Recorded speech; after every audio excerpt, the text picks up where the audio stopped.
अस्सलाम वालेकुम। आज हम कंपोनेंट 1 यानी कि पेपर 1 का एक सवाल देखेंगे जो कि सबसे पहला सवाल होता है कॉम्प्रिहेंशन यानी कि तफ़हीम। तफ़हीम कुछ इस तरीके से आता है सवाल। ये शक्ल होती है उसकी, पहले ये पैसेज आता है और फिर ये इसका जो है ये सवाल का एक पेज आता है। कितने सवाल होते हैं? 6 सवाल होते हैं। कितने मार्क्स होते हैं? 8 मार्क्स होते हैं।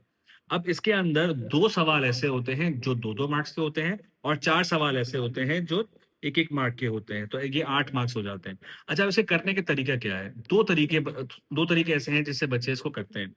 पहला ये कि बच्चे पहले पूरा पैसेज पढ़ते हैं, फिर उसके बाद सवालों पे आते हैं और वन बाय वन सवाल देखते हैं और उसका जवाब पैसेज से निकालते हैं और लिखते हैं। दूसरा तरीका क्या है? दूसरा तरीका ये है कि बच्चा पहले पहला सवाल देखता है, फिर पैसेज पढ़ना शुरू करता है, जहाँ उसको पहले सवाल से रिलेटेड आंसर मिल जाता है, वो उठा के उसको लिख देता है। दोनों ही तरीकों में कोई ज़्यादा मसला नहीं है। अच्छा, अब मैं आपको बता दूँ कि जब 1 मार्क का सवाल हो और 2 मार्क का सवाल हो, उसके अंदर क्या करना है?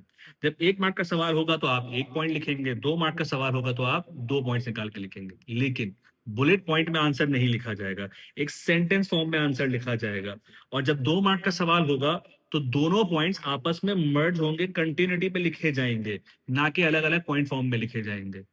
शुक्रिया।